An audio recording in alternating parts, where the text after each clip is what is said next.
Aloha. There you go. It's much better than hello, right? Hi there. Or in Atlanta, no, it's, hey, how y'all doing? Right? How y'all doing? I used to live in Charlotte, so I got that down. Welcome. Let's check to make sure you're in the right place. Session BRK 3264, Exam Prep 70-534, Architecting Azure Solutions. I am your host and facilitator, Mark Grimes. I work for Microsoft, and I just, as a hobby, have been an MCT for nearly 20 years.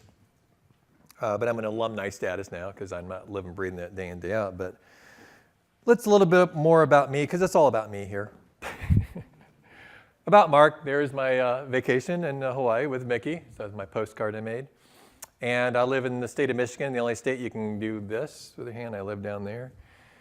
I talked about the MCT-ness. I've been at Microsoft, just celebrated 6 years. And before that, 5 years with another little gold partner, so Jet and Capgemini, doing a little bit of everything. I am a big blogger. I will tell you this, keep an eye out. This deck is chock full of resources, lots and lots of resources to help you pass the exam. I will try to do it pretty closely after the end of the session, both the last one, 70-533, and this one. I'll post the slides. So aka.ms/my name, Mark Grimes, or what I am, allergic to code. So I'm going to sell t-shirts for that soon. I have 2 special websites, both for the exam and for the real world.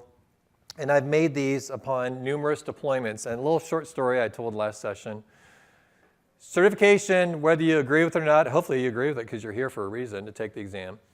Some people are told to take an exam and they're not sold on it. But let me tell you what my thought is. If I have an exam and I have the experience, it's all good, right? It's a benefit. So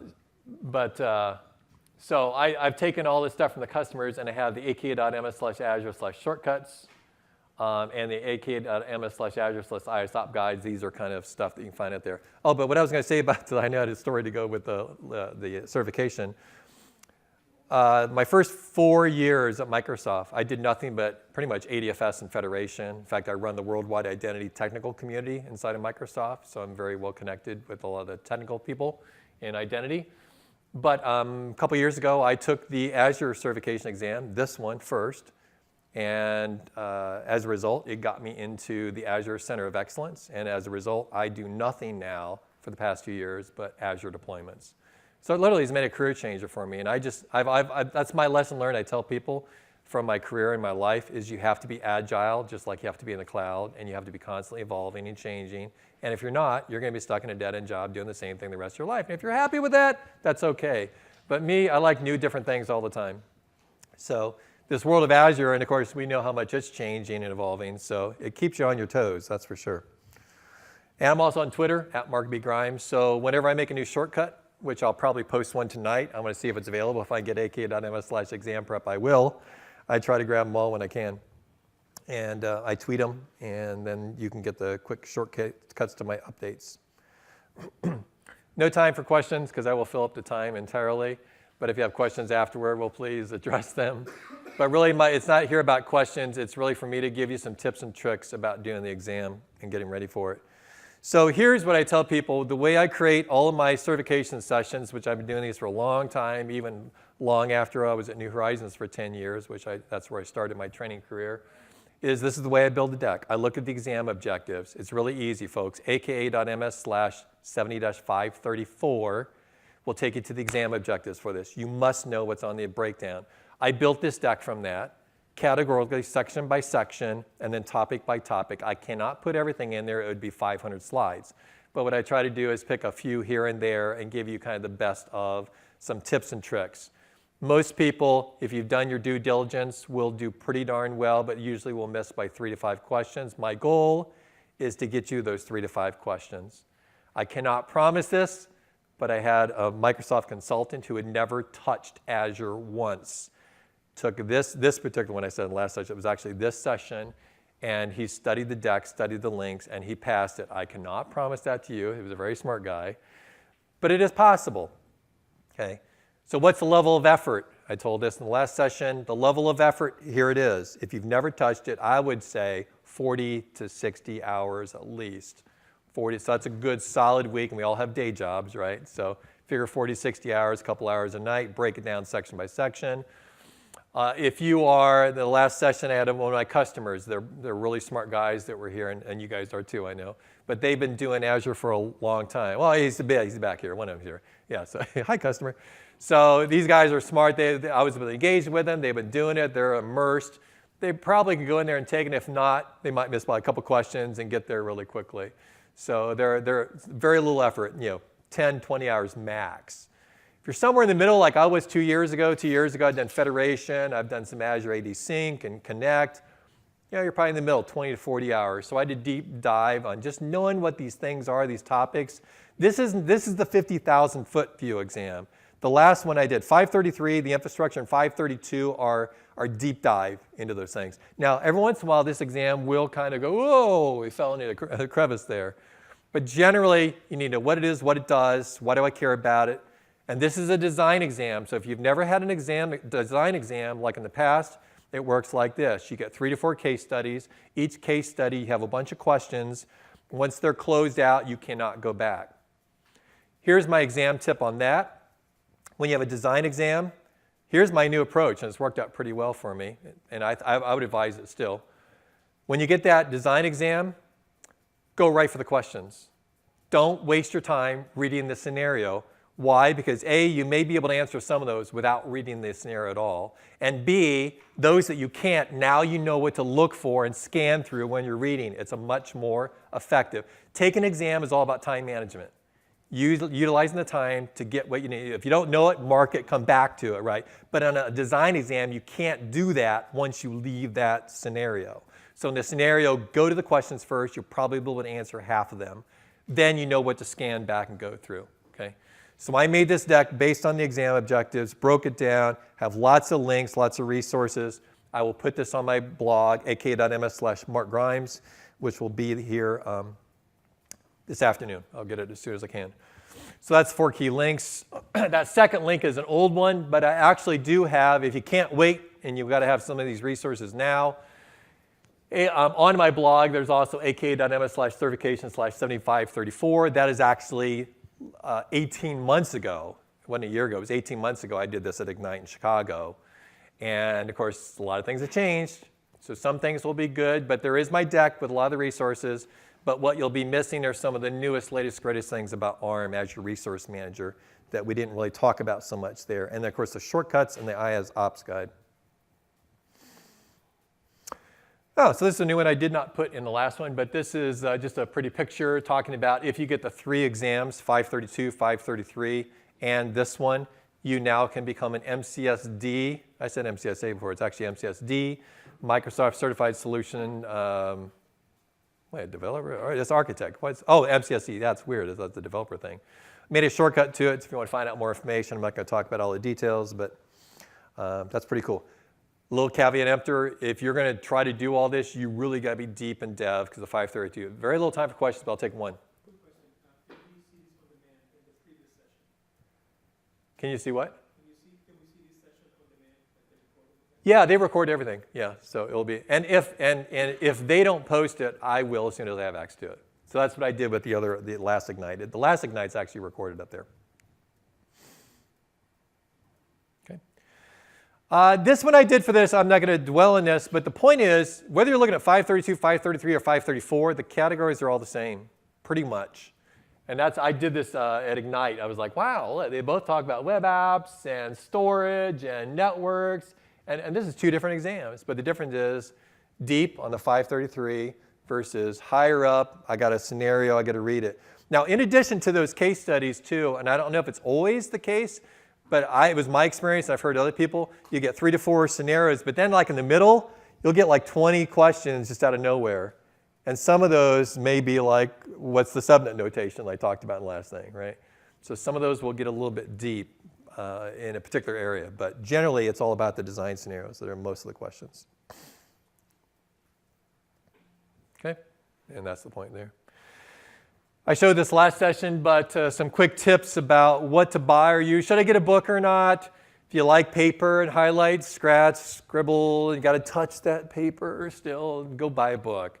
Do you need to? No. It's all in Azure.com. The only caveat I tell people, if it says preview, if it says just came out GA, probably not on the exam. So be careful about those things. If it's really old, ASM. So ASM is Azure Service Management. Whenever you go to the new portal, it says classic. Classic means old. ASM, Azure Service Manager, based on XML.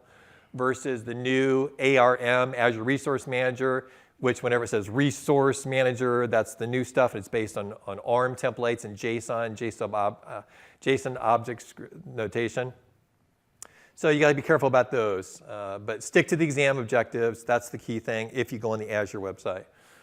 Also, you get free prep exams across the hall. Absolutely free, folks. These things are not cheap. Here's my tip for taking that. Pick the category you think you're weak on. Load it up. Say, I want all the questions on storage because I don't do storage. Give me all, and I just put like a number 120. So there's only 49 questions. Okay, great, I got 49 questions. I click end.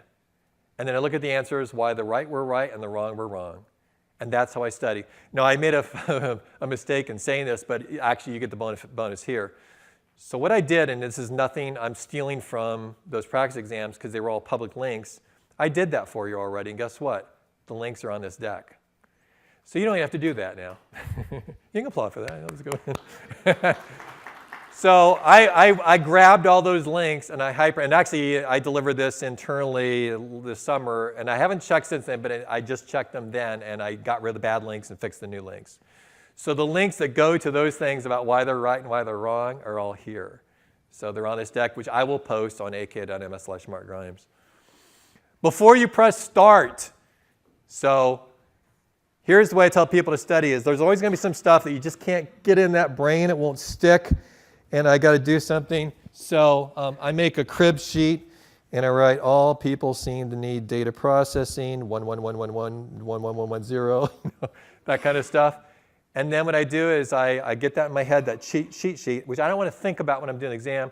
Before I click start, they give me a free piece of paper. I write it down, and then I've got those little quick notes, right, for some stupid mnemonic or whatever works for you to remember that thing.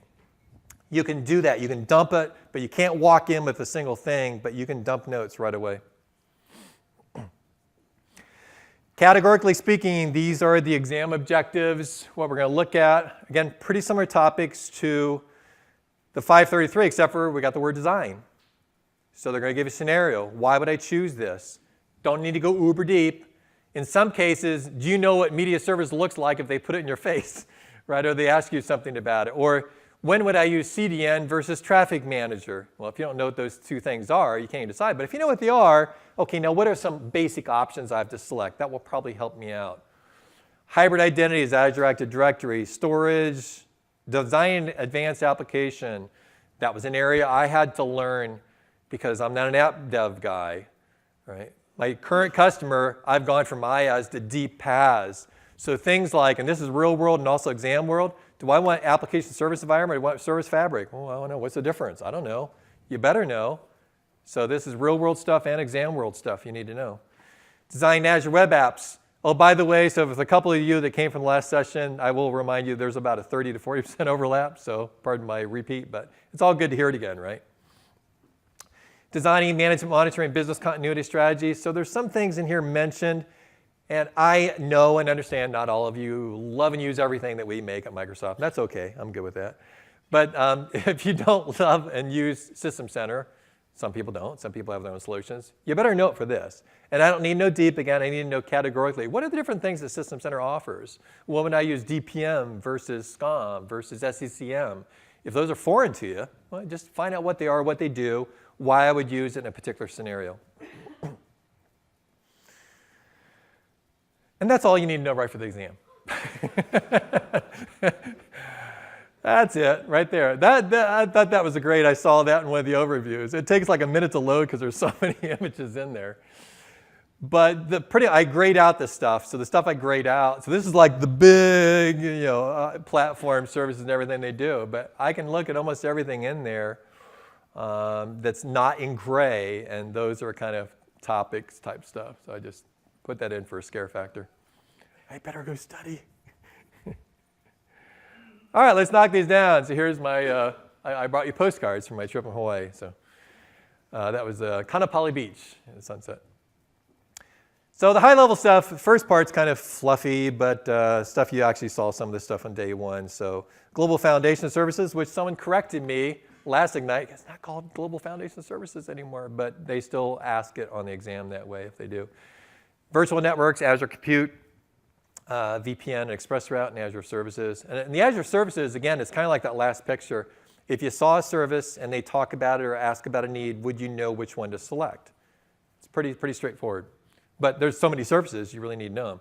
And of course, what did that number go up to? The 36 is now 42, right? They just showed that on the opening day. So data center architecture, of course, we're proud of the fact. I tell customers this all the time. We have the single largest wide area network, period, in the world. You've seen news, they've been laying fiber all over the place. Lots of data centers, 42 regions. We have 2 regional data centers per geographic, which provides high availability, fault tolerance. So when you select these options like geo-redundant storage, it can go from 2 different areas. In case there's an earthquake or something in one region, you're protected in that data. This is just a real quick side thing. You know, like you work in the cloud and someone says, what is the cloud? I don't really understand what the cloud is. You know? So here's what I tell people. You know what the cloud is? Take about 1 million servers and put them in one big room, and then make a bunch of those boxes all over and connect them. And now when you hit your iPhone or whatever phone you have, that's what you're talking to. That's what the cloud is. You know, it's this whole infrastructure that we've set up with all these data centers, these regions, the fiber, everything. Lots of high availability. You hear Mark Rusinovich always talks about hyperelasticity and the ability to expand. You know, everything that we run, we've almost, I forget the number, we're getting close. MSIT, Microsoft IT, is now, I think, I'm going to say 70, 80, 90% of everything that we run is on our own cloud.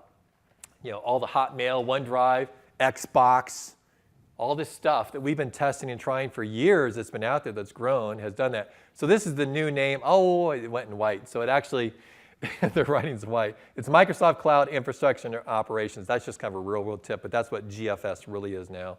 Someone corrected me on that. All right, a little different slide than I had in the 533. I use this with customers sometimes to explain this. So resource groups, you cannot deploy anything in ARM without a resource group. It's a container. A lot of things in Azure are just container. What's another example of a container? A storage account, right? Just container, just holds stuff. But what can you do with that container? What do I use it for? Just like an Active Directory, I have OUs, right? We use for OUs for delegated administration and group policies. Well, I don't have group policies in Azure, so what do I use these containers for? Deployment. So from a design perspective, here's a little different viewpoint. Why would I make one or more resource groups? Well, the answer is, how are you deploying that application? Am I doing it for a dev environment and I want everything all in there? Think Azure Quick Start templates. How many people have done an Azure Quick Start template? It does everything for you, right? Gosh, you look familiar. Do I know you? I know you, yeah. Type me up afterward. So Quick Start template will give you the storage account, the network, everything you need, all bundled up. But is that what we do in the real world? No, the first thing I tell my new customers is, let's lay down your networks. So we create our VNets, VNet. Then we lay down our storage account. Now I want to deploy the application into something that already exists. That's a resource group for that application that then is going to connect to those things that we already planned out very carefully for our storage accounts and our networks. So organized resources, think from a deployment standpoint. Think also from, do I got a laser pointer thing? That would be cool. No, maybe? Oh, okay, wishful thinking. Think about when we're, how we place these things, how we're going to deploy them, how we're going to control RBAC, resource-based access control. We have a lot of built-in groups. Also, so when we think about deployment or RBAC, we have 3 levels. In the old ASM model, we only controlled administration and delegation one way, at the subscription level. You were a co-admin or a subscription admin. Now we can have specific roles, delegate responsibilities, either A, at the subscription, at the resource group, or the blue boxes, which is any Azure resource. We have built-in roles for just about everything, not everything, but usually when a service comes out like network or storage, there's a network, and there's 3 flavors we get by default: owner, contributor, and reader. Kind of like your basic, sounds like Linux, right? Type of stuff, RWX. What if we have something that doesn't exist? We can actually make custom roles. Real world example I did for my current customer, they were doing dev test labs. It actually has 2 roles that says, if this dev test lab exists, okay, now you can have a role that can do stuff and play in that sandbox, but there was no role to do this. So we made a custom role. So we actually went in through the rules, and if you keep clicking and clicking and clicking and go permissions, you'll actually see a breakdown. It's kind of like almost like extended AD permissions. You have your standard NTFS permissions, then you get advanced permissions. Same thing in RBAC. It will get really granular like you wouldn't believe. And you can actually pick and choose each one of those things and make a custom role either through PowerShell or CLI or REST API. Other design principle, really important. Most of my customers all want this, or they're trying to figure out how to use it. In the old model in ASM, the only way we could roll up, and this is why I talked to a customer, did a presentation, is like, we have 56 subscriptions. I'm like, 56 subscriptions? Why would you do that? Oh, because we wanted to control administration and delegate cost. I'm like, we don't have to do that anymore. We have ARM to do that. Now, there are still things that will make a decision for why more subscriptions. There's only one, maybe 2 really good answers. Can anyone help me out? 2 good answers for multiple subscriptions. Limits?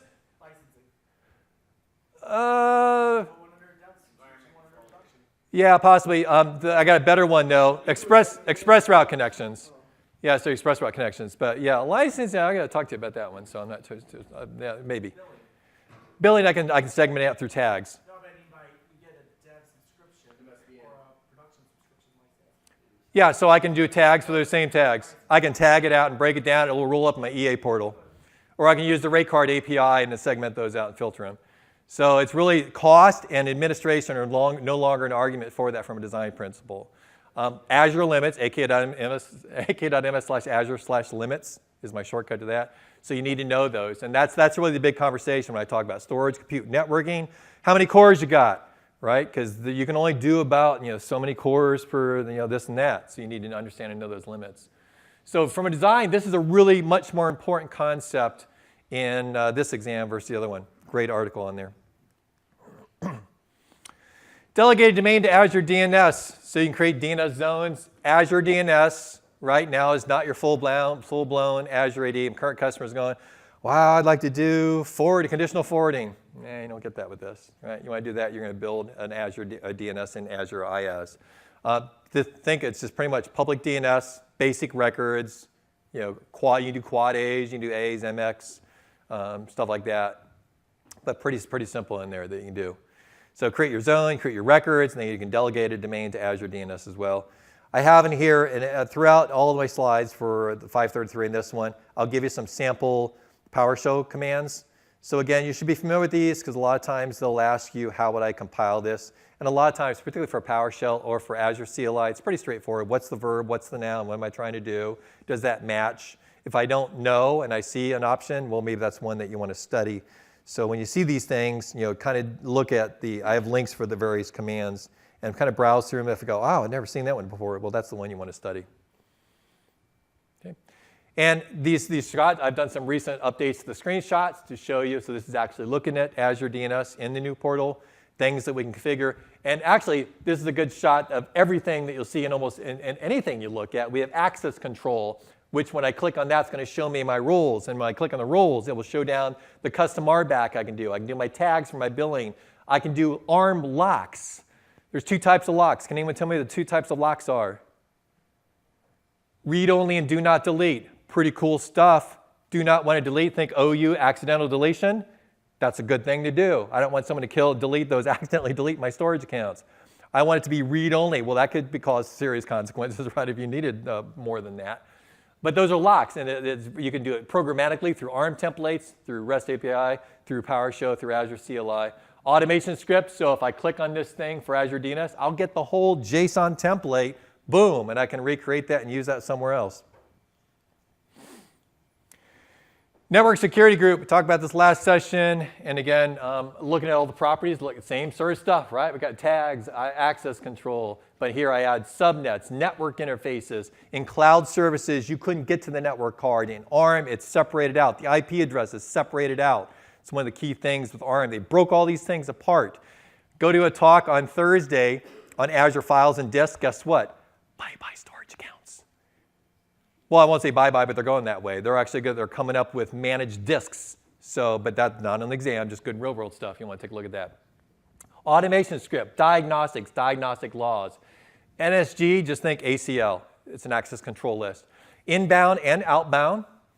When and where and why do I do this from a design standpoint? Think about my tiers, whether it's 3-tiered, 2-tiered application, used for filtering. We do have limits. From a design perspective, I would know the limits more so in this exam than the 533. 100 NSGs per region, per subscription. Then you can put 200 roles in each NSG, but it's only TCP or UDP. I did not put on here, but I had in the last session. So you should also know about UDRs, user-defined routes, which are called route tables. Route table is simply IP and only outbound. Typical use case I would do is I want a lower tier to only talk to that tier, to talk to that tier, to talk to a network virtual appliance. That's why I'm going to use the route table or a UDR. Special rules I just discovered this summer. So these are ones, again, you might want to just kind of make a mental note of this. There is a special IP address owned by Microsoft, which is used for load balancing, and there's a special port 1688 if you're using key management services. Don't want to block those out. Okay. So this one's a little different picture. Again, categorically, knowing the machine classifications. So we have 2 different tiers. These are VM pricing tiers, basic or standard, typically A family and D family. The big thing, the operative word. So again, I don't want to know the exact details of everything, but I'm just kind of highlighting certain little things. D family, you go to SSD storage. That's a good thing. And there's other categories too. I don't think the exam's going to get into G series or F series. There's another one coming out. I can't tell you about that, but there's another one coming out later on. Somewhere down the line, they're trying to get for some NVIDIA stuff, which is really cool. Is it out yet? The N series? Oh, it just came out? Oh, yeah, I guess I'm behind already. Okay. There's a few days. Every time I've been looking for that. Yeah, so this is looking in the old portal showing, but this picture, these are even outdated because I don't even have the F series in there, or they call them the FS. So some key points, and again, I don't want to memorize all this. Look for the exceptions. It's like when you go to A to D, and I go from basic to the standard tier. Do I get, probably the 2 things you're looking for most are going to be load balancing and auto scale, right? That's kind of a defining point for things that you want to have in your Azure compute. Oh, by the way, so I hate to tell you that I'm thankful that you're here, but you are missing a really great session. But you want to go back and watch at this exact hour, Corey Sanders. Anyone seen Corey Sanders speak? One of the most dynamic speakers, and he's doing all up Azure compute right now. So really, really good session. You want to go back and check that out. So don't leave right now. That's a good one on Azure compute. Understand, this is what I call a diamond slide, really important, high probability stuff you should know about understanding a fault domain versus an update domain. So this is showing an example of a fault rack, a fault domain, which is actually a physical rack. If you put both your servers in that rack and that rack fails, guess what? You just lost your whole web front end. So what we want to do is you create an availability set, and that will automatically move the machines, first one on the first rack, second one on the second rack, so that'd be your fault domain. And also, it moves them across update domains. When you think about update, it's not inside the box your OS update, it's the Azure updates that we do in our fabric. So when we're updating and patching something in the fabric, we'll take down one section at a time for an update domain and ensure that you don't lose all your availability across all machines. You get a default of 5 up domains up to 20, and the fault domains, I need to update that, but it should note it's 3 by default now that you get in ARM. Availability sets, so if you do this, and this shows, I did a picture of the options we can configure. So there's the fault domains up to 3, up to 20. Select my subscription. I can use an existing resource group or create a new one. I put my location in there. 50 VMs max, which actually that may not even be possible because a storage account, if you didn't know, typically in a typical storage account, well, I guess you still do. You have different storage accounts, but each storage account you're limited to about 30 or 40 disks, depending on the size of them as well. But by getting availability set, the key operative thing is you get your SLA of 99.95 for Windows and Linux. And I actually used to have, yeah, I took it away, but I had a warning message I used to show. I actually created an availability set with one VM, and a little red thing came that says, sorry, no SLA. Didn't say it that way, but you will not get an SLA with only one machine in there. So, all right, this slide I did not have in the last one, and a lot of you are probably familiar with this, but just some basic options. So when you think about the networking, different options, I can connect from the public into Azure. I can go within my VNet connectivity, but then we have hybrid connectivity. So what are the options? Pretty straightforward, and I'm guessing probably the majority of you, if you're doing anything in Azure, have run into these. We have point-to-site. So I'm a dev guy. I want to have a secure connection and access into my Azure, so I do a point-to-site connection. I'm a small, medium business, right? So I want to have a site-to-site connection I can set up without any third. I could use a Microsoft RAS server, and I can make a connection securely and privately, make a VPN connection for a small to medium-sized enterprise. Of course, the ideal package that we want to do, it costs money, but you get a lot of perks to it, is using ExpressRoute. How many people use an ExpressRoute right now? So yeah, that's pretty about half of us here. That's great. So ExpressRoute, pretty much the same thing except for that, but a couple other things that you get to your advantage. One is if I do a site-to-site, it's pretty much my world to my Azure world. When we go ExpressRoute, it's my world plus better connectivity and speed and a dedicated space across a private MPLS network. MPLS is the operative word from a design standpoint. See MPLS, we're talking ExpressRoute, right? But we also get the peering to other Azure services. So if I have an ExpressRoute from my on-site into the cloud, I also get that peering with other Microsoft services that I wouldn't otherwise get with just a site-to-site connection. Okay, so this is kind of a quick rundown of that big picture we saw of some of the pieces. Just being familiar with, not deep, not even much more than 100 level deep. You see a service, you're given a scenario and a design question. Which of these things I do? And I updated some options in here based on some things I was finding. So the first one is Traffic Manager. Traffic Manager, think GLSB, Global Load Balancing. You want to distribute the traffic, a bunch of web servers around the world. I can do multiple Traffic Manager profiles. So I could have a Traffic Manager routing between Asia Pacific, EMEA, and the Americas. But then with Americas, I could distribute between North America and South America. So that's an example of a nested profile we could do. We can do load balancing options, performance, round robin, or failover. And also media services. So things that we can do with media services requires a media services and an associated storage count. I got more in that one. I've got some deep dive slides to give you a little more information on that. Oops, sorry. So I actually installed it and started playing around and configuring and seeing some of the things you could do with that. But it's media, right? We want to stream data. We got videos that we want to do. I'm sure the Microsoft Ignite site works with media services. Walk around with their phone and we can actually watch a live streaming video. It's probably media services. If we want to speed up that, I saw an incredible demo internally. They might do it here somewhere with content delivery network. So this is the way to improve and cache the service. I saw a demo, something like they took like 1,000 pictures, they put it on a file server, then they put it on an Azure blob storage, and then they put it on CDN. It went from like half an hour on the storage to like a few minutes, maybe 15, 20 minutes on a blob storage. And then CDN, it was like less than a minute. It was like, they all just popped right up. So it's a really great way to cache and accelerate that static content. Goes across global locations. High bandwidth, very dynamic, very distributed around the world. So you could actually tie together, think about it, I could actually tie together CDN with Traffic Manager to load balance those endpoints as well. Other key services, Azure Active Directory. We'll talk a little bit more about that later on, but that is identity management as a service. This is the way I tell it to my customers. Think about, a lot of people, I'm always surprised how many people can't differentiate between Azure and Azure AD. Azure is a subscription. Azure AD is the authentication mechanism, the authorization and mechanism behind it all. It's entirely separate. So I can, from a design perspective, one of the things I want to do, and again, this is something that I bet 50% of our customers, I don't know about all of them, but a lot of the customers I've dealt with, they don't do right the first time. And I know you've all done this right correctly.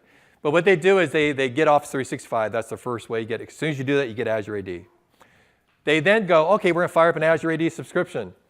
And Bob fires it up under his account, and it's got a whole different Azure Active Directory, right? You want a common Azure Active Directory between these two. So if I'm in Office 365 or I'm in the Azure subscription, we're authenticating back to the same source of truth. But it's a continuum. It's a continuum from our on-premises Active Directory into the cloud. And of course, we can use SSL. We'll talk more about that, and we did that a little bit in the 7533 as well. We connect to it programmatically. If you're a developer, we use the Graph API. Does CRUD operations to communicate with that. I want to speed up super fast data access. We can use Azure Cache, Azure Redis, if you're not familiar with that. Gives us a 99.9% SLA for very fast managed cache service. MFA, multi-factor authentication. We use this at Microsoft, and I tell people, this is a real world and kind of an exam tip as well. How many people are not on Windows 10 where you work? Not on Windows 10. Okay, so you know that we can hack you in about 1 minute. Maybe 2. So have anyone heard about the pass the hash attack? So Mark Simos, I think, is teaching here. He wrote the white paper. And with the pass the hash, you don't need the password. You can make a password as long as you want. I don't care. All I need is your hash. That's why we hash the hash going into Azure. If we have your hash, they can steal and authenticate and get in. At Microsoft, if I get prompted, they changed this a year ago because of a lot of the big attacks that are out there. I am not allowed to use username and password alone. I'm forced to use MFA. Right? You go to Windows 10, I love it in the Surface Pro 4. I have Windows Hello. It's tied into a TPM chip and bio-face recognition. Very, very secure. So just kind of a real-world tip, and from a design and architecture, you really, if you don't have Windows 10 and you don't have MFA, you probably should look at them. By default, so that's a kind of exam point. By default, administrators get an MFA for free. Right? If you want to do any more, it depends on your license and different options for that. But basic admins in Azure, you can set up MFA. Okay. Service bus, so hosted communications infrastructure. Couple buzzwords I would know. So the way that 2 different methods that we can do the messaging, relayed and brokered messaging. Some buzzwords to know on the exam for that. Azure Batch, run batch processes, right? Large scale, parallel, high performance computing. We can do job scheduling with a bunch of VMs. And I think this is still true, so I'm going to put this note in there. It's scripted command line driven only. That may have changed, but I think for the exam, that would probably still be true. Okay. All right, I have a couple of these. I'm just going to click through these because I have to watch my time because I have a lot of content. These are just kind of test yourself questions that you can go through later on, and I will post these this afternoon. And these are the measure up reference links I talked about. So where I went through the exam, I found the links to the answers, and I figured it's nothing confidential because it's just public links. So these are all related topics that you can browse through later on. Okay. Next category, securing resources with hybrid identities. There's a hybrid identity for you. Talk about managed identities, hybrid identities, identity providers, data security, and a little bit more about RBAC, but I think we've covered that pretty well. So Azure AD on-premises versus Azure AD. So what are some of the differences, right? We've talked about some of that already. We talked about group policies on Active Directory. We don't have group policies in the cloud, right? The way we manage it, the way we control it, it's all a little bit different. We use the Graph API in the cloud to do programmatic access. We talked about that already. We have OAuth capabilities. I think they're adding that in 2016, maybe. I haven't gone to that session yet. For authorization for web apps in the tenant. We also support in Azure AD OpenID Connect, which is an authorization protocol for single sign-on. And kind of a key word for this too, and Vittorio Batacci, who's here, he does great sessions on this stuff. And what it exactly does is OpenID Connect extends OAuth 2.0 for use as an authentication protocol. Okay. Yeah, those are some old pictures. I should take those out because it's all in the new portal now. Okay, we had this one in the last session. So again, real quick point about this is that we have 2 types of SSO, one being same sign-on and one being single sign-on. The top is using Azure Active Directory Connector, which leverages Azure AD synchronization. That's where we're synchronizing our identities from on-premises in the cloud. The passwords are not sent up. It's a hash of the password, as we said. So if I log in, I'm actually going to use a cloud account that's been synchronized from my on-premises. But down below, if I'm using ADFS, which we now can deploy using Azure AD Connect, And we will also get Azure AD Connect Health to monitor the health of the ADFS servers.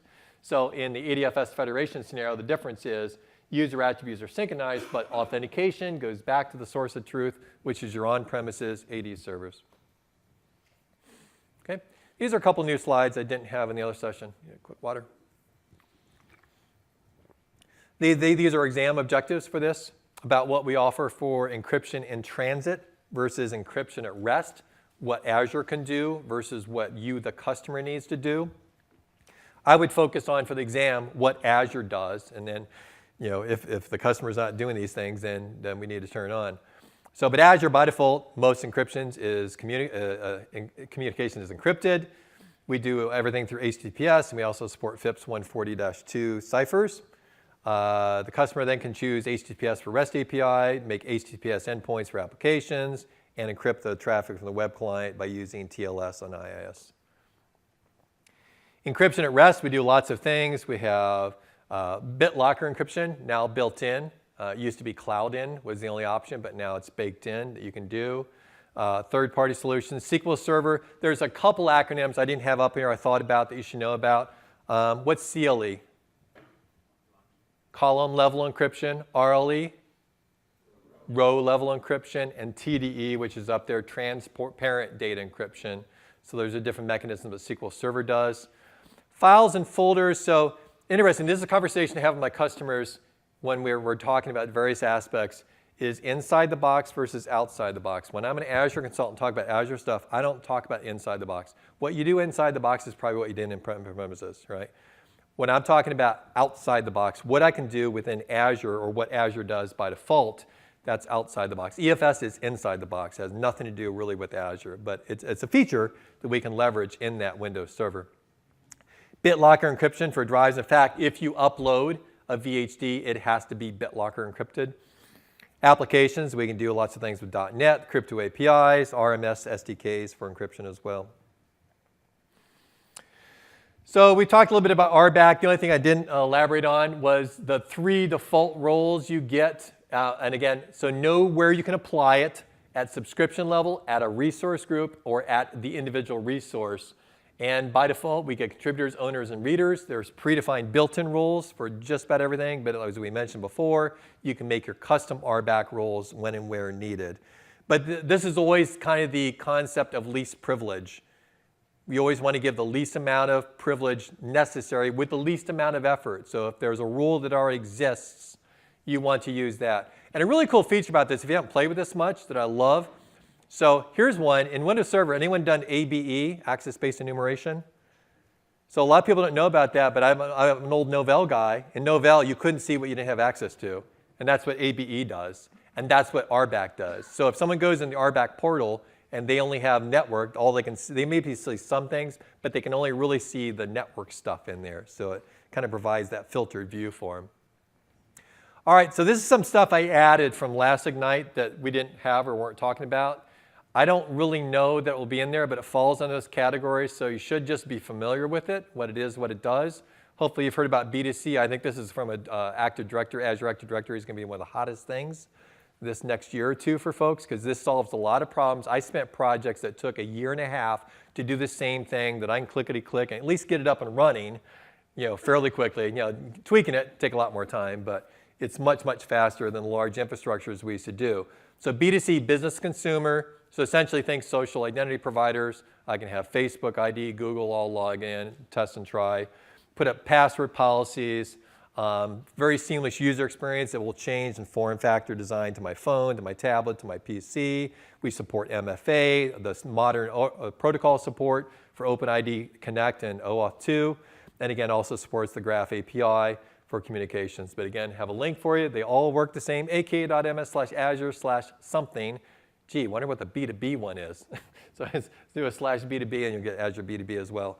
I did not include that one because that at the time, that was preview. If there's more of a chance this might come up on B2B, I don't think so yet. That's still really, really new. OMS, so from a management standpoint, so Operations Management Suite, lots of sessions coming up this week. This is kind of our cloud-based solution that we can actually tie in and use not only for Azure, but also even with Amazon Web Services or integrate in with System Center Operations Manager in our private clouds. So it gathers information, cloud-based service, and we can do a lot for monitoring and managing a lot of our stuff that we normally would have just done through System Center, but it will actually enhance and augment System Center as well as gathering information from these other disparate sources. Okay, testy questions, you can test yourself later. We're about a minute a slide here. So again, reference links, those are all from the practice exams that you'll want to check out. Next one, category storage data access. Take a look at these. So be familiar with the different types of data storage options, and I got a little table, you can read that later on, but so from a design exam, they may say something that we want to do, something from a relational database. So what are my choices? Are those choices in the choices of the exam question I have to ask? Do we require key value pairs or graph? So those are just kind of categorically. And a great article there, an introduction to Microsoft Azure Storage. Security options. We talked about it more in 7533. So again, it really pays whether you're going to take this exam or that exam, because I go some deeper areas in that, and then here not so much. But we talked about the shared access signature, and essentially that's if I want to share out access to that storage, and it's a time-bound URI. That URI is not encrypted, though. If someone grabs that URI, and anyone can get to it. So that's one of my security concerns I tell people you need to be aware of. But otherwise, from my data storage, I have a storage count key. So for example, if I want to use something like Windows Storage Explorer, one of the things I'll have to do to connect that to my Azure subscription is to have that storage key included with it. Okay, mobile apps. So again, some basics, high-level things to know about. We can create and consume mobile apps. Here's a couple of points that I want to highlight of things to know.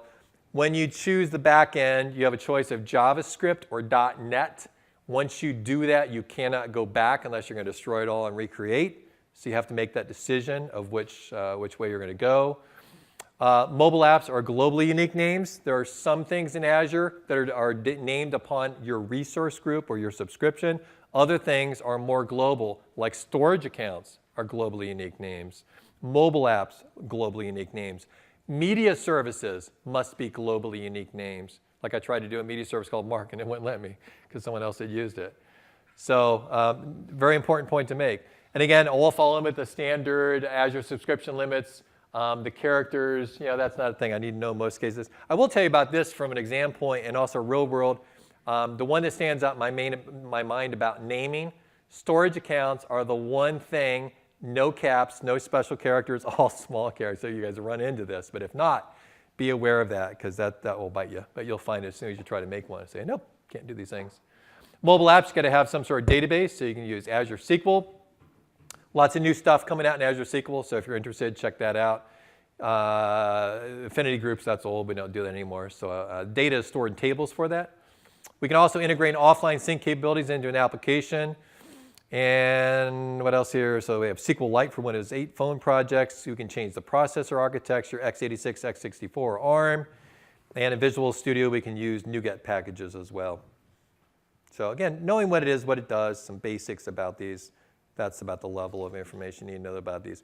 This slide is probably a bit more important for the mobile apps, I think, if there's one I'd focus on, is implementing push notification services. So it's actually called WNS. The first time I wrote it, I wrote WINS. I'm like, no, it can't be WINS. That's long gone. But WINS stands for Windows Notification Service, which is the Microsoft's version of push notification services. So you have to register your application with that and then configure your mobile services to make it work, update the app, update the server scripts, and then put it in the data and push notifications. So this is kind of an example in an exam. Where they'll have quite often a step-by-step process. So I do these every once in a while to make that highlight for you. They'll say, what are the things we got to do? Grab these things over here and drag them in the right order. So it's very common. I've seen that with PowerShell and Azure CLI type stuff as well.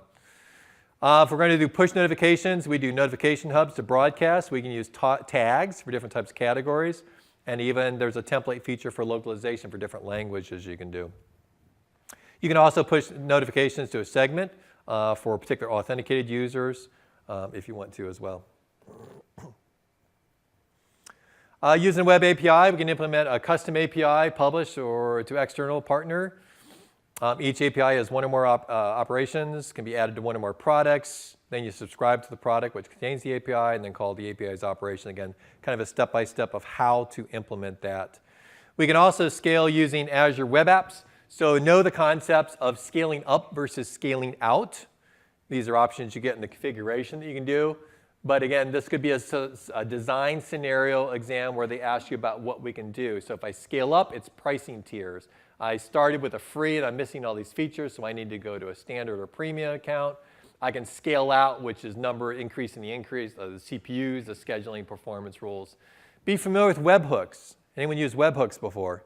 Show of hands, anyone? Very small number usually. So webhooks are really cool, so I can have basically that notification be sent out to some sort of notification service. All right, so I get a pager or an email or whatever, or maybe a third-party product to take that and consume that information. So again, simple URL, aka.ms/azure/webhooks. Check that out. Service plans, so I made this one last session. Again, not that I want you to memorize all these things. I probably should highlight a couple things, but I look for the breakpoints. So probably the big thing is here in the service plan, I would focus on SLA because that's going to be a requirement in my design scenario. So to get an SLA, I got to be at basic level, so I get 99.9. If I want to go to 3 nines and a half, I got to go to standard or premium. So that would probably stand out in my thing. And then also, you see, free and shared, you can't scale up to your instances.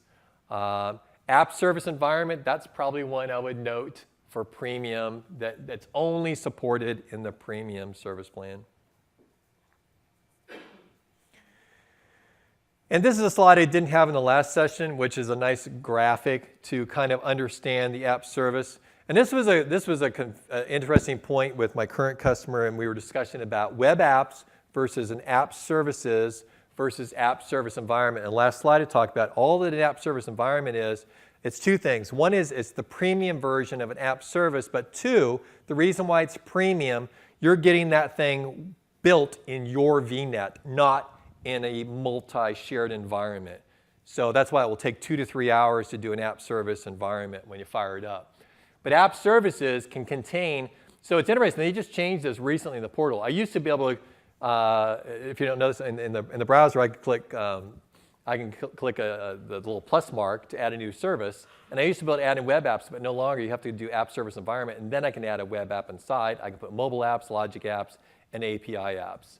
So these are all part of the Azure App Service. If we want that in my own VNet with my own IP, a private IP, and control it, I want to do that within an app service environment, which is the premium SKU of an app service plan. Designing data access strategy for hybrid connections. So things that we can do to enhance. We talked about the VPN options with express route site to site and point to site. We can also use service bus for asynchronous messaging. We talked about the middle ones there.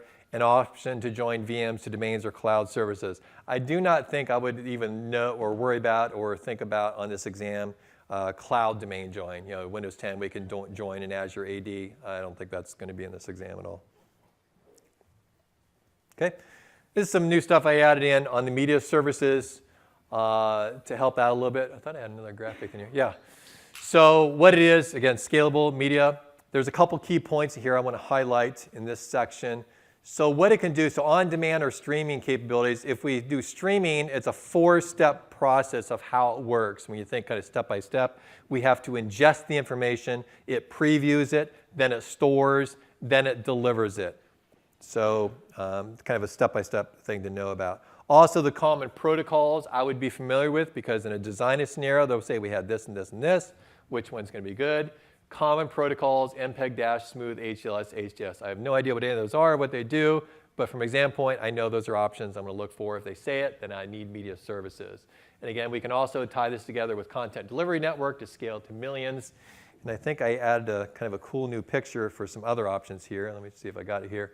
So this was interesting. So when I added this in the new portal this week, it says, please note, you can only choose local redundant, geo-redundant, or read-only access. So what's missing from that?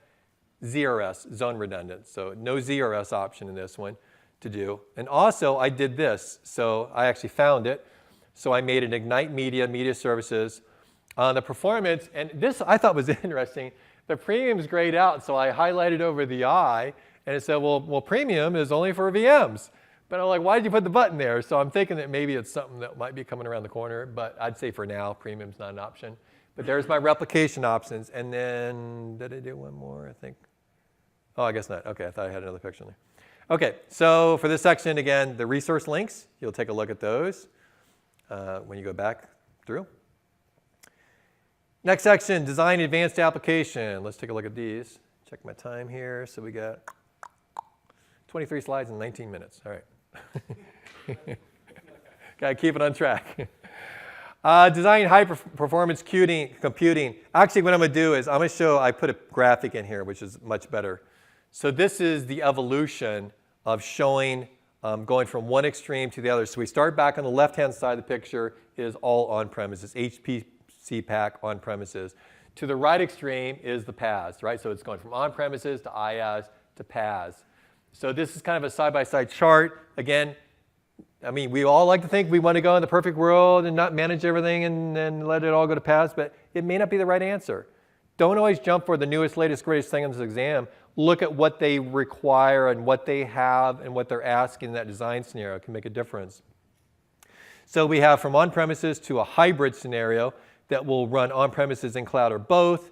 The IaaS is all cloud, right? And then the Azure Batch service is it's entirely a PaaS solution where you're abstracted away from the VMs, the updating, the patching, the management, the maintenance of all those machines, and it's purely a PaaS service. So that's what I'd kind of focus on for this thing as far as knowing about the batch evolution. Creating long-running applications, so we can do worker roles and PaaS. Worker roles, you should know what they are. They're asynchronous. They're the process jobs that run. You will not find that. You will not see that in the portal anywhere. You create these by going into Visual Studio, and then you can add it in. Versus a web role, you should be familiar with that. Web role, the giveaway is, it's an instance of an IIS web server, right? And by the way, in the real world, this is not where you should be. This is old world exam. So, I mean, this is only 6 months, a year ago, people were doing this. And actually, most of our services in the cloud right now, this is where it lives. But the future is app services and service fabric. And I didn't even go to service fabric because I don't think that will be in the exam yet, but maybe next round when they update, they'll talk about it. When you're making long-running applications, good design practice, make stateless components, use things like Windows Communication Foundation and REST APIs. Some more quick services, again, what they are, machine learning, ML, should be familiar with that. Again, predictive models, forecasting, we've all heard these things about how, hey, you know, we predicted the winner of the World Cup, right? They used Azure machine learning to do that. And they did that tying in with big data. We all know about big data. But in particular for the exam, be familiar with Azure HD Insight is a service that deploys and provisions Azure Hadoop clusters and uses Hortonworks data platform distribution. So do I need to know much more than that? No, I need to be familiar with those and that they're tied together with big data. We talked about media services. There's also Azure Search, which basically is a cloud-based search service that can delegate server and infrastructure management and populate search data and access from an app for you. I added this because I've had a lot of people say this is something that we should probably bring up a little bit more. Azure Machine Learning. So this is kind of I'm not going to read through it all, but just kind of a step-by-step process you want to take a look at. Also, I created some links for you, Azure/ML, and also studio.azurerem.net, where you can actually kind of set this up and play with it and take a look at it. But understand this process of how it works with data collection and management, the machine learning service, and the embedded machine learning model. So you want to take a look at those links and study that picture. That's a good one. And when you're doing that, and actually when you go into that website, this is kind of the process, and again, trying to give you, and it's actually not a 1 through 5, but it's a 1 ABC and 2 and 5. So a bunch of steps to create a model. But you create the model, basically, you train the model, and then you score and test the model. And that's how Azure Machine Learning works in a very simplistic fashion. But we got a couple good links for you there. OK, review questions for you to test yourself later. Reference links. Anyone name that ship? USS Missouri. Yeah. Design Azure web apps. So we covered some of this here. Some other key points a lot of people don't know. If you've never done this, play with this. It's pretty darn fast. To deploy these things are near instantaneous deployment. So a lot of the times the question you get, to tell you ladies, what is the best answer of these, right? So the best answer is, how much time do you have, how much cost, what are our Azure limits that we have to consider? Time's not a factor for this. It's near instantaneous deployment. We have these things, which I didn't have in here, I think we've talked about, but deployment slots, right? So I can have pre-production slots, and then if I build something in dev and then I want to move it to test, I just swap the slot. It's instantaneous, and there's very little downtime with that at all. Other things to know, we can have custom domain names. We have custom SSL certs for those custom domain names. If we do that, we have to upload the PFS certificates, but it's only in basic and standard modes. We talk about web jobs or background processing can be used to help scale that up. If we do VMs, affinity group, I got to change that one, sorry. That should be, the affinity groups are old. That was old. That's not going to be in the exam anymore, but that's just the regions. So by doing VMs in an availability set, that will prevent simultaneous restarts. If your hardware fails because the availability set will span it across the update domains and the fault domains. Cloud services, I think you're going to see less and less in this exam. But the one thing, probably the best link, I have this linked in both of the sessions. This link right here, it's a graphic. I actually have it in this one. Here, I can show you. So I grabbed it for this deck. This graphic is probably one of the best things to compare and contrast when and why I would use virtual machines versus cloud services versus web apps. So when you're looking at the blue bar, which is the amount of control, it's almost like the discussion I have with everyone. Should we go IaaS or should we go PaaS? You see these in the conversations here. How much control do you want to have? How much do you want to manage? So control, you got a VM, you own it, you patch it, you update it, you install everything, configure, a lot of work, right? You go to cloud services, a little bit less, and you go to web apps, even less. Agility, this is the thing that's driving all my customers trying to get to PaaS. They usually start in IaaS, and then they kind of work their way over. But it's all about agility. A lot of my customers are going, the first thing I ask them, why are we going to cloud? We want to get our applications out there faster, and we want to empower the developers. That's what we hear all over these conferences. We want to empower the developers to develop these things faster so we can keep ahead of the competition. So if agility is a concern in design exam, web apps is your answer.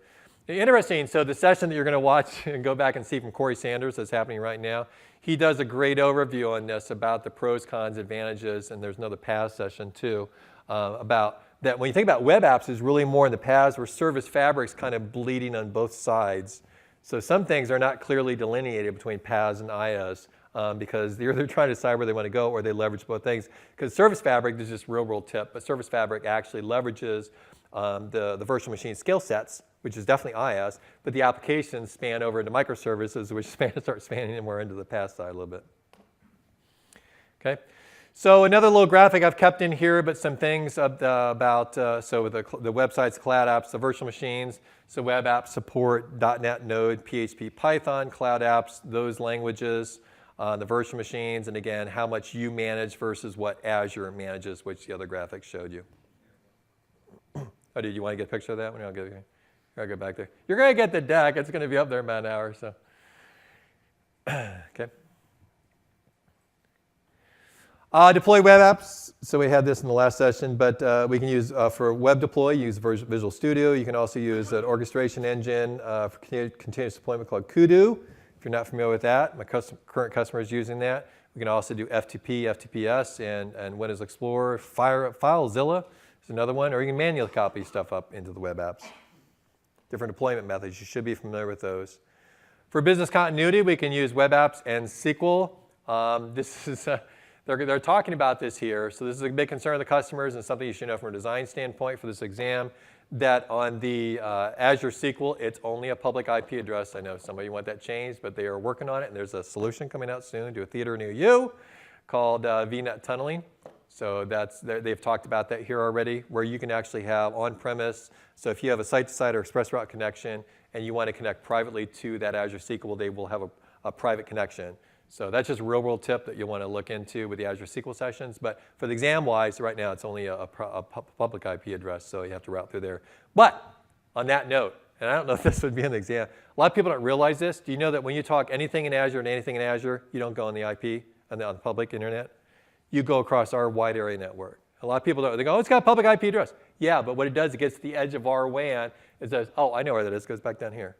So it actually won't traverse the public network if it's any Azure service, any Azure service.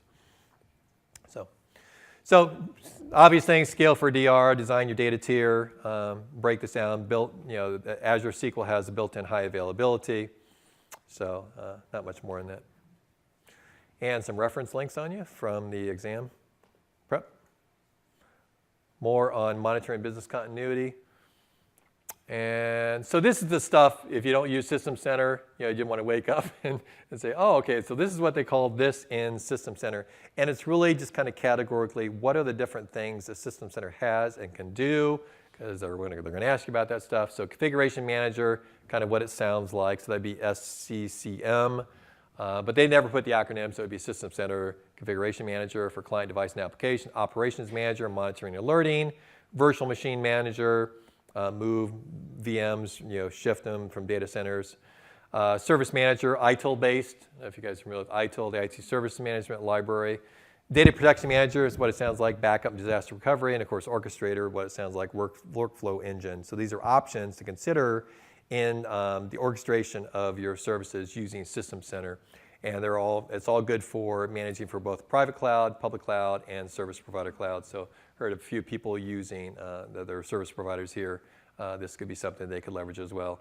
And we do it, we eat our own dog food, right? So when we look at how we manage and control the fabric of Azure, guess what we use? We use System Center for everything.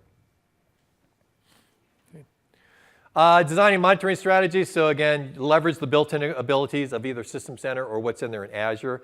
It's all over the place for diagnostics and monitoring. I got this thing in Global Service Manager. It's still an exam objective, although I found, anyone ever used Global Service Manager? Anyone? Anyone? Crickets? Anyone? No? Okay. So I've asked this all over internal Microsoft, and they go, yeah, there's a couple people out there somewhere, but it's on the exam objective. I have no idea why. We talked about System Center capabilities. This is a good real world and exam world. If you don't know about management packs, I don't care if you love System Center, use it or not. The management packs are really good for one reason. They make them for DNS, they make them for ADFS, they make them for IS, they make it for a whole bunch of Windows services. What it will do, you can download these white papers, and it will tell you the desired configuration and recommendations for monitoring that thing. You can use that anywhere you want, right? It's great information. So I tell people, grab those management packs. And of course, if you have System Center, then you would want to leverage those. And it's beautiful because it will just set all these things exactly the way they should be and tell you to watch these and give you alerts when those things go awry. Third-party tools. Third-party tools not going to be so much in the exam. Oh, good old WSUS, Windows Update Services. So we can use that with Config Manager, custom solutions, and other third-party products. So I'm not going to belabor this one. It's on the exam, but all it is, it's a large-scale, massive monitoring service, global service monitor, but I think it's on its way out. So I don't know if it's still in the exam, but I got the picture there about what it does. Azure Backup, talk about this. It's a cloud-based, think about NT Backup, but it's in the cloud. Works very nicely. So scenario is we want to get rid of tape backup. Okay, what are my options? Azure Backup's an option. Loaded with security controls in it, decreased management overhead. Very, very simple to set up and configure. I've done it a couple times for customers. This picture is really good. Again, I'm not going to read through it all. I'm getting close to the end here. But ASR, Azure Site Recovery. So again, whether you use it or not, got to know it for the exam. What are the scenarios, use cases we can do? So get this, Hyper-V to Hyper-V, Hyper-V to Hyper-V across storage area networks, Hyper-V to Azure, VMware or physical to VMware, and VMware or physical to Microsoft Azure. So again, why would I need to use this? We have to back up and do recovery of these scenarios. Does it fit under one of these 5 buckets? Then it could be your answer for the question you have.